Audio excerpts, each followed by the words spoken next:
নমস্কার বন্ধুরা, দীপাস কিচেনে আপনাদের সবাইকে স্বাগত। আমি আজকে আমের কেক বানাবো, সেটাই আপনাদের সাথে শেয়ার করব। তো চলুন আমি কি করে এটা বানাই দেখে নিই। তার আগে আমি একটু সুজি নিয়ে নেব। 1 কাপ ভর্তি ভর্তি করে আমি নিয়ে নিয়েছি, আর একটু নিয়ে নেব আমি। টোটাল আমার 2 কাপ নেওয়া হলো। এটা দুটো আম নিয়ে নিয়েছি আমি, পাকা পাকা একদম। এই দুটো পাকা পাকা আমের আমি পাল্প বার করে নেব। এখানে আমি দুধ দিয়ে দিচ্ছি। দুধ দিয়ে আমি আস্তে আস্তে করে ব্যাটারটাকে গুলে নেব।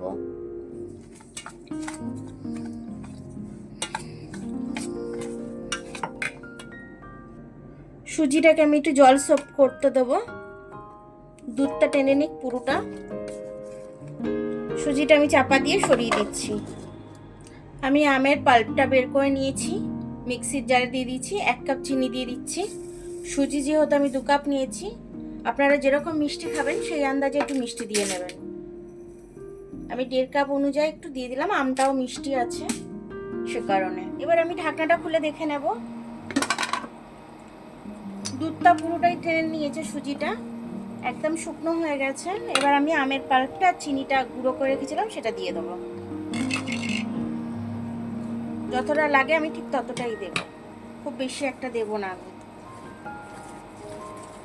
আমের পাল্পটা দিয়েছি, তার মধ্যে আমি একটু সাদা তেল দিয়ে দিচ্ছি। আপনারা চাইলে বাটারও দিতে পারেন, আমি সাদা তেলটাই দিচ্ছি। এবার এটাকে আমি ভালো করে মিশিয়ে নেব। একটুখানি নুন দিয়ে দেবো আমি। কেকের মধ্যে হালকা নুন দিলে খেতে টেস্টি হয়, মিষ্টি জিনিস যেহেতু। এবার আমি একটু বেকিং পাউডার দিয়ে দিচ্ছি। বেকিং পাউডারটা একটু বেশি করেই দিচ্ছি আমি। বেকিং সোডাটা আমি 1 চামচের মতো দেবো, বেশি দেব না। 1 চামচের মতো দিচ্ছি। একটুখানি জাস্ট জল দিয়ে দিচ্ছি, সোডাটা যাতে অ্যাক্টিভ হয়।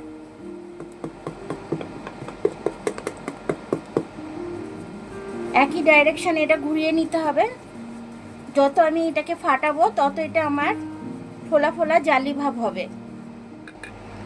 আমি এটার মধ্যে একটু এলাচ থেতো করে নিয়ে এসেছি, এলাচটা আমি দিয়ে দিচ্ছি। আমি খোলাটা বাদ দিইনি, এমনি দিয়ে দিলাম। আমি এটার মধ্যে একটু তেল ব্রাশ করে নিচ্ছি কেক টিনের মধ্যে।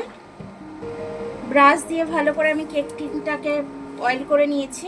বাটার পেপার বিছিয়ে নিয়েছি, এর উপরে একটু গ্রিস করে নিলাম আমি। এটা আমি আরেকবার ফাটিয়ে নেবো ভালো করে। ব্যাটারটাকে পুরোটা ঢেলে দিচ্ছি আমি এটার মধ্যে। কেক টিনের মধ্যে ঢেলে দিলাম আমি। এটার উপর দিয়ে আমি একটু আলমন্ড বাদাম দিয়ে দিচ্ছি দেখতে সুন্দর লাগার জন্য। এই কড়াটায় আমি জল গরম করতে দিয়েছি। এটার উপর আমি একটা জালিদার থালা বসিয়ে দেবো।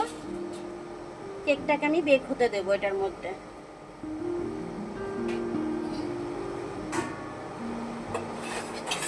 একটা কাচের প্লেট দিয়ে আমি ঢাকা দিয়ে দেবো। এটা কাচের প্লেট দিয়ে আমি এটা ঢাকা দিয়ে দিলাম।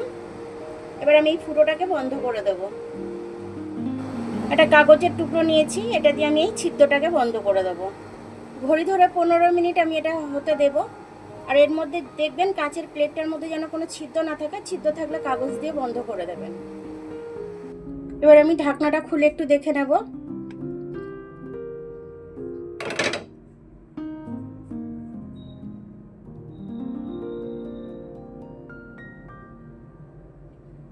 একদম ক্লিয়ার বেরিয়েছে, দেখুন খুব সুন্দরভাবে হয়ে গেছে। এটা কেকটা আমার হয়ে গেছে। এবার এটা আমি এটা ঠান্ডা করতে দিই, ঠান্ডা করে আপনাদের দেখাচ্ছি। আমি এই টিনটা আমি ঠান্ডা করে নিয়ে এলাম।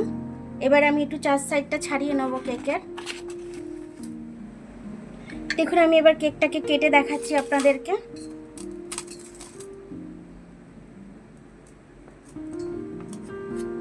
একদম নরম সফট হয়েছে, দেখুন জালিদার হয়েছে একদম। খুব সুন্দর হয়েছে কেকটা, খুব জালিদার হয়েছে একদম। মানে এত গরম আমি দেখাতে পারছি না, হাতে দিলেই একদম বুঝতে পারবেন।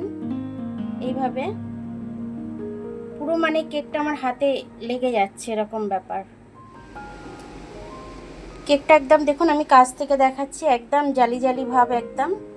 খুব সুন্দর হয়েছে আর নরম হয়েছে একদম, খুব স্পঞ্জি হয়েছে একদম, খুবই স্পঞ্জি হয়েছে একদম, হাতের মুঠোয় চলে আসছে একদম। খুব সুন্দর হয়েছে কেকটা। এইভাবে করে বাচ্চাদেরকে খাওয়াবেন, নিজেরাও খাবেন, বাড়িতে লোক কুটুম আসলে তাদেরকেও করে দেবেন। এখন আমের সিজন, বাজার ভর্তি আম, একদম আম দিয়ে যত খুশি আইটেম বানানো যায় বানিয়ে ফেলুন আপনারা। আর বাচ্চাদের তো কেক টিফিনে দেওয়া যেতে পারে, বাচ্চারা তো যখন তখন কেক খেতে ভালোবাসে, আপনারা এরকমভাবে কেক আপনারা করে দেবেন, বাচ্চারা খাবে। আর বাইরে তো এরকম কেকের তৈরি কেক পাওয়া যায় না, বাড়িতে এরকম পাওয়া যায়, বাড়িতে আপনারা এরকম করে দেবেন, করে দিলে ওরা খুব খুশি মনে খেয়ে নেবে আনন্দ করে। টিফিন বক্সে দিলে টিফিন বক্স ফাঁকা করে নিয়ে আসবে। তো আমার ভিডিওটা দেখার জন্য অনেক অনেক ধন্যবাদ। আমার ভিডিওটা যদি আপনাদের ভালো লাগে লাইক, সাবস্ক্রাইব, বেল আইকনটা একটু টিপে দেবেন। আর যদি ফেসবুক থেকে দেখেন লাইক আর ফলোটা একটু করে দেবেন। আবার কাল দেখা হবে নতুন রেসিপির সাথে, ততক্ষণ আপনারা ভালো থাকবেন, আমি আসছি।